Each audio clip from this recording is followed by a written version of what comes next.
It's early in the year, but I've already got my wish list of most anticipated laptops of 2022.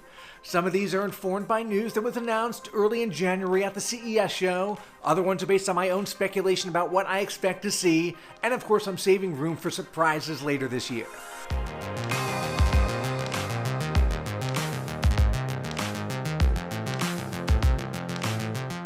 I think big picture-wise for laptops in 2022, I anticipate that a lot of them are going to have better webcams, full HD webcams, and frankly they should have had those for years, and we're still not realistically going to see it in everything this year, but I'm still putting that on my must-have list. I think we're also going to see a lot more products with integrated 5G, laptops, tablets, hybrids, and we're also going to see devices that have GPUs in them and maybe are not pitched specifically as gaming laptops because there's a lot of graphics muscle out there to go around, but not everyone wants to be pegged as a gamer.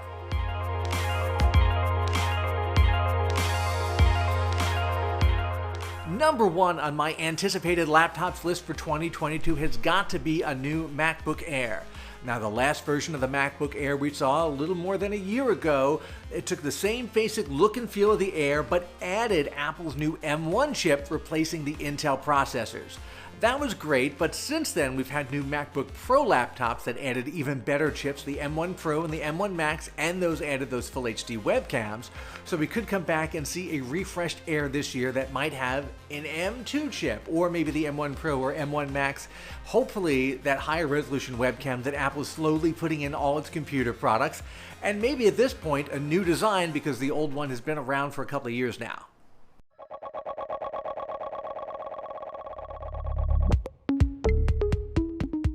The Dell XPS 13 Plus is also on my most anticipated list. I got a chance to see this in person just before CES, and it was a really cool looking laptop, a new take on that classic XPS 13, which has always been one of my favorite super portable 13-inch Windows laptops. An interesting risk that this model is taking is getting rid of the headphone jack. Even Apple hasn't done that yet for MacBooks, although maybe they will. So I'd be very interested to see how people react to that. They're also getting rid of that function bar button row at the top. They're replacing it with something that is kind of like the MacBook Pro touch bar that doesn't exist anymore. So it's these backlit touch-sensitive function key buttons, and it saves you some space and lets them make it a little bit thinner. I think it's probably going to be fine, but some people may object to not having that tactile sensation, especially on the escape key.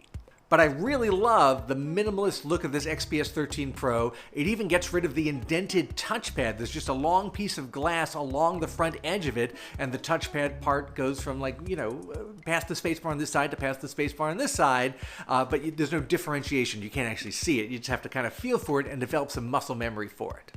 So between the no headphone jack, the touch-style function keys, and the lack of a discernible touchpad, this system is taking a lot of risks, but I think it looks very cool, and it's great to try something new and different. You may love it, you may hate it, but you're definitely going to think it looks cool.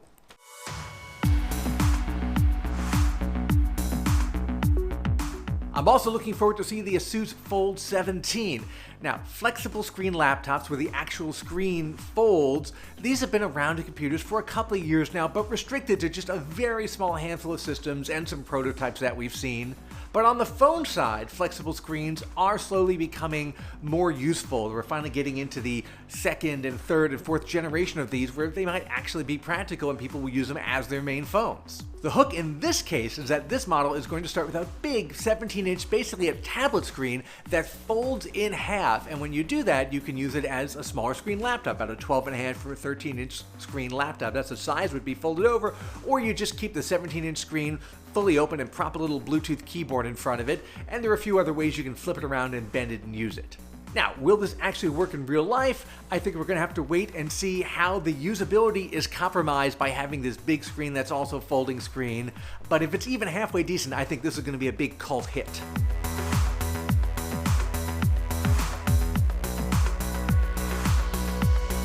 One system I definitely want to see is the HP Elite Dragonfly Chromebook. Now, we've made the case for years that frankly, most people don't need anything other than a Chromebook. For regular everyday computing, for education stuff, we've really proven that. One area where that has not really happened is in business and professional laptops, and that's largely because you need extra apps on there, or you need some, IT security stuff on there, and they just won't sign off on Chromebooks. Well, this Dragonfly Chromebook is the first Chromebook that supports Intel's vPro platform, and that's something IT departments use to remotely manage your laptop and do security and updates and things like that. And frankly, it's a must-have for some companies. So if you have a Chromebook that has that, you've crossed one of the major objections off the list.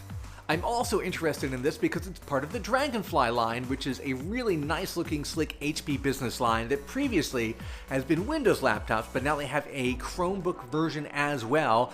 And I think it's going to be notable because it's going to be a high-end, very professional looking Chromebook that's targeted at businesses rather than everyday, people surfing the web at home or students.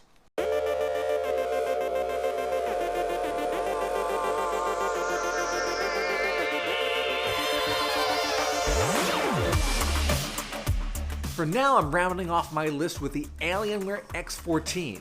Now, this is not going to be the most powerful gaming laptop you see this year. It's not even going to have the most flashing lights. What it does do is bring back a concept, again, from a few years ago where some companies were making smaller 13-inch gaming laptops, and I always thought these were really great because they let you have something that was portable and you can kind of get away with using as your everyday take it around with your laptop, but it also had enough gaming muscle to be a gaming laptop as well. Because there are slim 15 and 17-inch gaming laptops out there, but they still have a really big footprint. You can't really put them in your bag and take them to the coffee shop with you or on the train. Now inside the slim 14-inch laptop, you can get up to an NVIDIA 3060 GPU. That's not the top end of the scale, but for a 13 or 14-inch laptop, it's really good. And it also has a 144Hz screen. You'd want that higher refresh rate for a lot of gaming. The jury is still out, or we have not heard really a lot yet about what the battery life is going to be. I think that's going to be a big determining factor whether this is going to work for you or not. If the battery life works out, the price is not too high, and the performance is decent, because this is a 14-inch screen and what's basically a 13-inch size laptop body and very thin, this could end up being a really great hybrid of a gaming laptop and a travel laptop, and I'm looking forward to checking it out in person more so than I did a month or two ago when I got to get a really quick sneak peek at it. If you'd like to find out more about any of these laptops, check out the details in the description below. Now, we're still early in 2022, but so far these are the laptops that have jumped out at me at the ones I'm really looking forward to seeing. That's why I'm calling them my most anticipated. I'm sure new systems will get added to the list as the year goes on, and I think what we're going to see a lot of is the themes of devices intended for our hybrid, work from home, work from the office lifestyle, things built around making video communication easier and better looking because we're all in these Zoom meetings and other web meetings all day long. And of course, things that combine GPUs and 5G and regular old laptop design, so we get some of the newest technology in things that are familiar to us, basically clamshell laptops, which we're all still using. I think it's a good place to end it. All right, I will see you later.